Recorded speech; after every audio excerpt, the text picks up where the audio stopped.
우리는 성도라고 말할 때에 하나님께서 우리를 불러서 모은 무리를 말합니다. 교회의 성도다라고 말할 때는 내가 예수를 그리스도로 믿고 고백하는 거예요. 그래서 그런 분들을 우리는 거듭난 자다라고 말을 합니다. 거듭난 자가 누구냐라고 다시 정의를 내린다면 삼위일체 하나님에 대한 고백을 하는데요. 마태복음 16장 16절에 베드로가 말하기를 주는 그리스도입니다. 나의 주님이십니다. 라는 뜻이고 하나님의 아들입니다. 이 하나님의 아들은 다른 말로 말하면 하나님이십니다. 그런 뜻이에요. 마태복음 28장 19절 함께 봉독합니다. 그러므로 너희는 가서 모든 민족을 제자로 삼아 아버지와 아들과 성령의 이름으로 세례를 베풀고, 예수님이 우리에게 전한 사명이에요. 예수님이 하신 일. 그런데 그것을 오늘 우리에게 위임을 해주셨어요. 모든 민족으로 제자를 삼으라고 그랬어요. 제자를 삼으라라고 한 얘기는 내가 말로만 가르치는 게 아니라 삶으로 가르치는 거예요. 그래서 음악하시는 분들은 자기의 스승을 사사라는 표현을 써요. 그래서 피아노를 전공하는 분이 어떤 분에게 교육을 받으면 머리부터 발끝까지 연주할 때 몸짓이 거의 비슷해요. 그 정도로 그 사람의 생각, 감정, 표현하는 부분들이 그렇게 그대로 가는 거예요. 그러니까 예수님이 스승이고 제자들이 그분의 가르침을 받았던 12 사도들이 제자였어요. 그래서 그들은 사도라고 할 때는 또 예수님과 함께 먹고 마시고 동행했던 사람들, 그들을 특별히 그렇게 부릅니다. 이제 거듭난 사람들이 그렇게 예수를 고백하고 제자가 되었습니다. 하는 게 뭐냐? 삼일째 하나님으로 세례를 베풀라 그랬어요. 여러분과 저는 절기 때마다 교회가 세례를 베풉니다. 물세례예요. 물로 저가 성부와 성자와 성령의 이름으로 세례를 베푼다고. 역사적으로 보면 세례는 흐르는 물에 물속에 들어갔다가 나오는 거예요. 물속에 들어갈 때는 죽었다라는 걸 표현하는 거예요. 그리고 물속에서 다시 나올 때는 살아나는 것을 우리가 상징을 두는 겁니다. 왜 흐르는 물이냐? 그 물이 그 사람의 모든 것을 씻어낸다라는 그런 의미도 있기 때문에 그래요. 그래서 여러분과 제가 교회의 성도가 되는 거예요.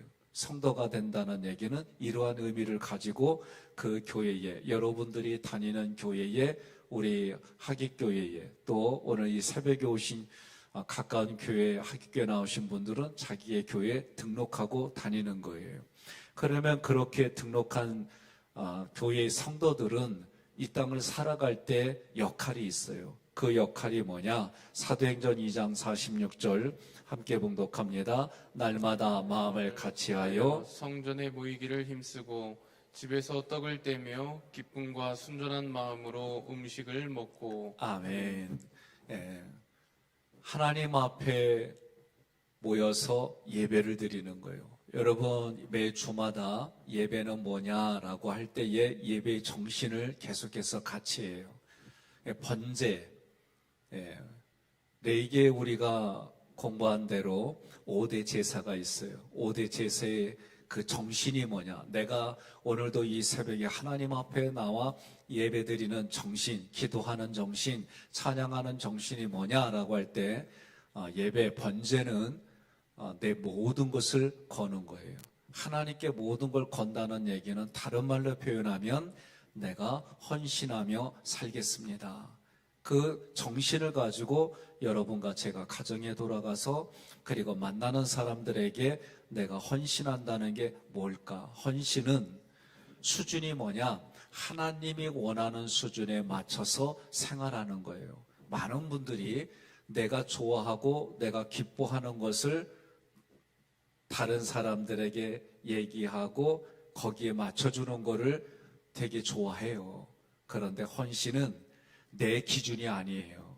하나님이 성경을 통해 말씀하신 수준에 내가 맞추는 게 헌신입니다. 예를 든다면 당뇨가 심한 분이 있어요. 그럼 그분에게는 달달한 거를 내가 좋아한다고 아주 자꾸 먹이면은 안 좋아요. 그분은 당뇨 환자들은 일반적인 단당류를 먹게 되면 그 안에 혈액을 샘플을 이렇게 보면 수치가 높아요. 그렇기 때문에 내가 좋아하는 거를 상대방에 강요하는 게 아니라 상대방이 좋아하는 것에 맞추는 게 헌신이다. 그게 하나님의 말씀을 가치를 기준으로, 이게 여러분 번제라는 의미예요. 두 번째, 그러면 우리가 이런 예배를 드릴 때 소제는, 예배의 소제의 정신은 무엇이냐? 내 인격이 고운 가루가 되는 거예요. 고운 가루가 되어야만 소리가 나지 않는다는 얘기는 내 생각과 감정으로 부르짖지 않는다는 거예요. 그러면 내 인격이 고운 가루가 된다는 얘기는 정확하게는 두 가지 뜻이 있어요. 하나가 뭐냐? 고운 가루가 돼야 기름의 반죽이 잘 돼요. 그 얘기는 내 내면이 성령의 기름 부음이 충만해지는 걸 얘기를 해요. 성령이 내 안에서 역사해요. 어떤 사람에게는 그 양심의 문을 두드려서 깨닫게 해주시고 알게 해줘요. 그리고 이 고운 가루로 반죽이 되면 그 위에 기름을 또 부었어요. 무슨 얘기냐? 내적으로 외적으로 성령 충만한 삶이 소제의 의미가 되는 거예요. 화목제는 뭐냐? 예배에 있어서 화목제로 내가 드린다는 얘기는 예수님이 하나님 앞에 나를 위해서 십자가에 피를 흘리고 돌아가셨어요. 그래서 예수님이 화목제물이 돼서 우리가 살았어요. 내가 살았던 것처럼 하나님 앞에 내가 화목제물이 되어서 다른 사람을 살리는 거. 그러면 그렇게 하려면 어떻게 돼요? 용서해야 되는 거예요. 그러니까 내가 예배를 드리면서 공감복음서에서도 내가 누군가를 마음이 불편하고 원수가 되어서 살아가는데, 그리고 나만 예배를 드린다. 원론적으로 보면 본질적으로는 하나님이 그 예배 안 받으시겠다는 거예요. 그러니까 내가 화목제물이 된다는 얘기는 용서하며 살겠습니다. 그게 예배의 정신이에요. 네 번째로 예배를 드린다는 정신은 뭐냐? 속죄제라고 그래 있어요. 속죄제는 내가 본질적으로 죽을 수밖에 없는 진노의 자녀였습니다. 하나님의 은혜가 아니면 살 수가 없습니다. 이게 속죄제예요. 그러면서 내가 예배를 드릴 때마다 하나님, 날마다 매일 하나님의 은혜로 살겠습니다. 은혜 받으며 살겠습니다. 그 얘기는 여러분 어려운 일이 있을 때에도 그 어려운 일이 있으면 대개가 자기 중심으로 생각해요. 그리고 내 중심으로 해석해요. 그러다 보니 억울해요. 내가 억울한 정도가 아니라 너무하다고 상대방을 보여. 그러면 원망과 불평이 나갈 수밖에 없어요. 그런데 그 모든 일들이 하나님이 행하셨습니다. 하나님이 여기까지 이끄셨습니다. 나에게는 지금 유익하지 않더라도 이것이 하나님을 통해서 나에게 해결해 주실 일이 있습니다. 깨닫게 해주실 일이 있습니다. 이렇게만 바꿔도 그러면 여러분 생각과 감정이 달라져요. 그래서 이 모든 것이 뭐예요? 나를 향한 하나님의 사인입니다. 나를 향한 하나님의 연애 편지입니다. 이렇게 해석이 가워지면 여러분 매 순간순간마다 삶이 달라집니다.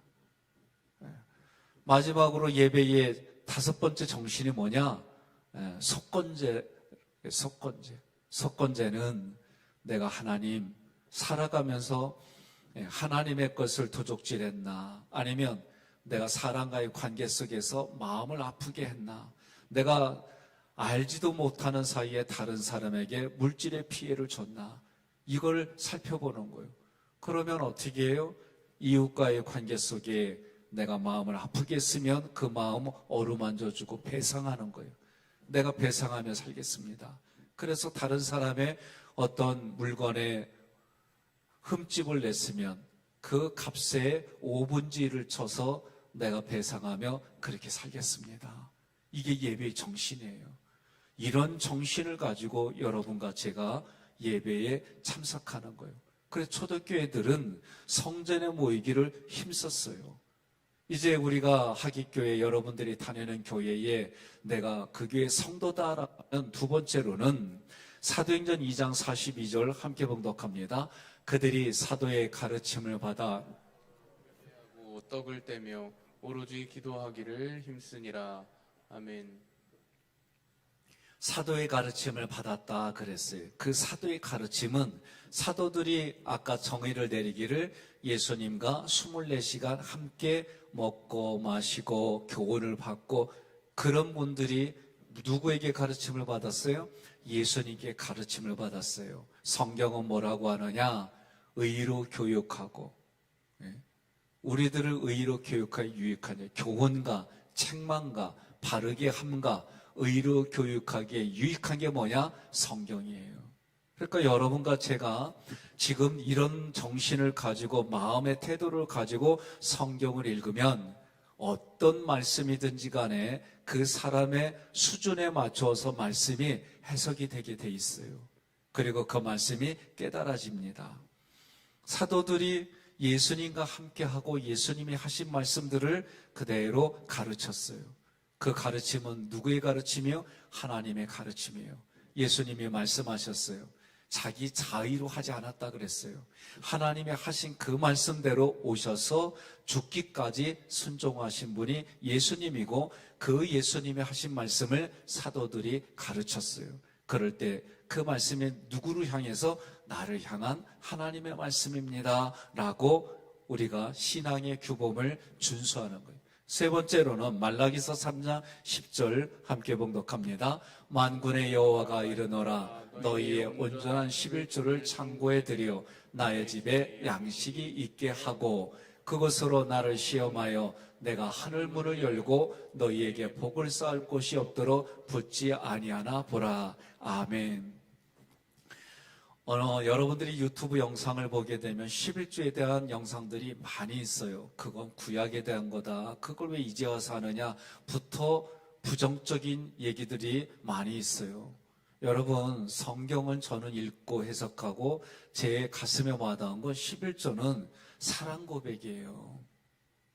저는 그렇게 해석이 되어져요. 하나님에 대한 사랑의 고백이 11조입니다. 또 우리 교단에서 감리교에서는 교리와 장정은 헌법이에요. 우리 교단 헌법입니다. 거기에는 우리 교인의 정의를 내릴 때에 11조를 하는 이들에 대한 정의가 있어요. 왜 그런 거 하니 이단들은 특히 신천지는 5년이건 10년이건 그 교회에서 호시탐탐 교회를 뺏어가려고 노리고 들어와요. 11조는 안 합니다. 그러니까 여러분들이 제가 11조 생활한다 그러면 그게 다른 생각을 하지 마세요. 하나님과 나의 관계 속에서 나의 사랑의 고백이고 하나님의 말씀을 지키는 거예요. 그 11조는 그러면 하나님이 돈을 좋아해 그런 의미가 아니에요. 내가 그렇게 할 때는 믿음으로 하는 거예요. 여러분, 기도는요 감사로 하는 거예요. 하나님 앞에 따라합시다. 기도는 감사로, 찬양은 전심으로, 말씀은 내게 주시는 것으로, 헌금은 믿음으로, 믿음으로 하는 거예요. 많은 분들이 그 믿음을 가지고 유튜브도 저도 이렇게 보면 좀 안타까워요. 그 다음에 저희 교회에서 집사님 직분을 주고 권사님의 직분을 주고 할 때에 장로님의 직분을 줄 때에 믿음으로 헌금 생활하느냐, 그 믿음을 가지고 헌신하는 삶을 살아가고 있느냐. 그래서 많은 부서에 내가 하나 정도는 내가 참여해서 그렇게 봉사하고 헌신하느냐, 이런 부분들을 봐요. 예배에 정기적으로 잘 참석하고 있느냐, 이런 것을 가지고 이분은 집사님의 직분을 주면 성도들을 위해 섬기고 교제하고 이런 일들의 롤모델이 되겠구나. 또 권사님 수준이 되면 집사님보다는 더 깊은 신앙의 수준을 가지고 예배에 그리고 헌신하는 자리에 이런 일들을 감당하겠구나. 장로님들은 우리 권사님들보다도 더 깊은 마음, 아버지의 마음을 가지고 이런 일들을 감당하겠구나. 그 수치를 보니까 그래도 30명분의 역할을 감당해야겠구나. 이런 의미를 가지고 그분들에게 하는 거예요. 명예직이 아닙니다. 명예는 내가 그런 역할들을 감당했을 때에 주변의 분들이 그에게 그런 명예에 대한 존경을 가지고 대우를 하는 거예요. 베드로전서 4장 10절 함께 봉독합니다. 각각 은사를 받은 대로 하나님의 여러 가지 은혜를 맡은 선한 청지기 같이 서로 봉사하라. 아멘. 내가 어느 교회에 등록을 했어요. 하객교에 등록을 했어요. 그러면 하객교에서 내가 봉사하는데 그 봉사를 맡을 때에 어떤 마음을 갖느냐? 선한 청지기 같이. 이 선한이라고 하는 이 단어는요, 하나님께로부터 오는 성품이라고 여러분 기억하면 돼요. 대부분이 저도 마찬가지예요. 내가 이렇게까지 했는데 이럴 수가 있어? 이게 기본 정서예요. 누구든지 간에. 내가 관계를 맺어가는 것도 내가 저 사람에게 마음과 뜻과 정성을 어느 정도 쏟아 부었을 때 상대방이 감동을 받아요. 그래서 하나님 영광 돌립니다. 예수님 믿게 해주셔서 이런 삶의 소소한 걸 가지고 저 사람 마음에 감동을 줘 하나님을 믿게 해서 감사합니다. 이게 우리들 기본적인 태도예요. 그런데 이게 하나님께로 초점이 맞춰지지 않으면 청직이라기보다도 내 소유로 내 마음대로 내가 하고 싶은 대로 쓰려는 관계로 만들어 가요. 이 부분이 세상의 사람들이 기본적으로 가지고 있는 우리의 좋지 않은 정서예요. 성경도 마찬가지입니다. 성경은 우리의 그런 부분을 알기 때문에 성경을 지적하는 것 중에 하나가 뭐냐? 너는 베드로파다. 너는 바울파다. 너는 아볼로파다. 그 파가 성경에서는 좋은 게 아니다라고 얘기를 한 거예요. 그래서 선한 청지기 가치라는 얘기는 하나님이 주시는 말씀 안에서 우리가 교회라고 하는 이 지역에 소속로 174번지에 하객교를 세웠을 때에는 여기에 내가 등록한 사람들은 서로가 함께 신약 성경을 계속 읽어보면 서로 함께 이 단어가 계속해서 돼요. 이거를 뭘로 했냐면 한 몸 공동체로 성경은 말해요. 예수님이 그 몸의 머리다. 그 머리를 이루고 있는 우리는 한 몸 지체다 라고 가르쳐 주는 거예요. 그러면 이런 봉사들이 뭐냐? 서로 유기체적으로 이 일을 통해 머리이신 하나님이 함께 방향을 바라보고 그 하나님 앞에 우리 몸 안에 서로가 유기적으로 연결돼서 함께, 그리고 마지막은 뭐예요? 항상 성경은 구약으로부터 신약에 이르기까지 하나님, 나의 하나님, 우리의 하나님을 너희 앞에 내가 하나님인 것을 알게 하리라. 이게 목적이 돼야 되는 거예요. 제가 누군가에게 돈을 썼어요. 내가 누군가에게 시간을 썼어요. 내가 누군가에게 이 모든 것이 봉사가 될 때 청지기 같이 내 것이 아니라 하나님이 나에게 주신 것으로 그들에게 흘려보내서 결론은 뭐예요? 하나님 알아지게, 예수를 그리스도로 고백하게, 나는 그분의 몸일 뿐입니다. 이런 고백이 되게 하라는 거예요. 중요한 것은 우리 교회에 처음 오신 분들이 목회자나 장로님들, 그리고 먼저 신앙생활한 교회 중직자들, 그들이 교회의 모습이 되고 교회의 색깔이 되는 거예요. 그래서 그분들을 통해 내가 하객교회 왔더니 이분들은 이런 모습이야. 그게 나에게는 첫 이미지가 돼서 교회의 색깔이 되고 교회의 향기가 되는 거예요. 옆에 분에게 인사하겠습니다. 내 향기 맡으면 다 감동돼 그러세요. 한 번 더 얘기해서 내 색깔이면 예수님 알기에 부족하지 않어. 예? 실제로는 부족해요. 부족해요. 그러나 한쪽에서는 내가 그런 모습에 부끄럽지 않게 살아가는 거예요. 제가 한때 책을 사면은 그 맨 앞에다가 주로 쓰는 구절이 있어요. 하나님 앞에 쓰임받다가 버림받지 않는 종이 되게 해주세요. 제가 이걸 늘 써요. 이 구절은 저희 아버지가 늘 평상시에 저에게 어렸을 때에 신학교 공부할 때 늘 하던 말씀이에요. 처음 교회로부터 사례비 받고 아버지한테 이렇게 첫 사례비예요 가져왔더니 기도를 해주셨어요. 그러면서 이 헌금이 성도들의 피와 땀으로 주의 종들에게 주는 물질입니다. 이 사고가 지금까지 바뀌지 않아요. 여러분과 저는 하나님께 부름받았어요.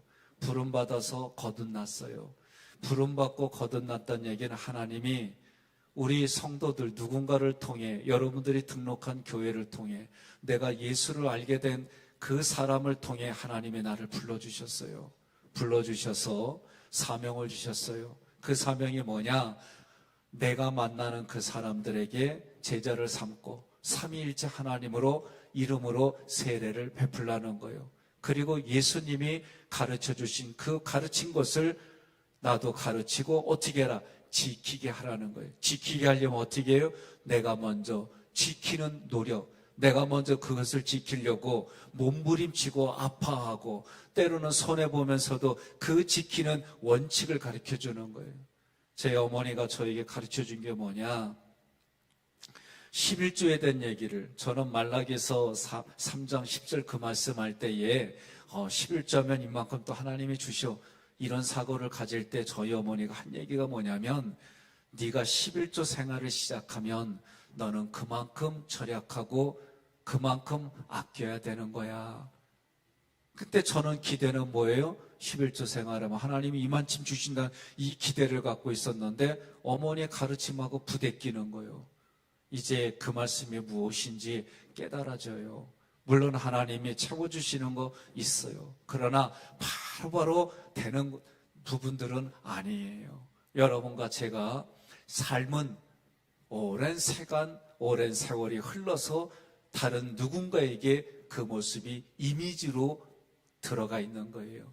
오늘 여러분과 제가 하깃교회, 그리고 여러분들이 다니는 교회의 성도가 돼서 오늘 말씀처럼 이런 삶들이 다른 누군가에게는 선하게 감동이 되고 영향력이 되어져서 열매를 맺고 하나님께로 돌아오는 성도들의 숫자가 나의 인생에 하나하나 연수가 흐를수록 나의 모습을 통해 예수 믿는 사람들이 많아지기를 주님의 이름으로 권면하며 축복합니다.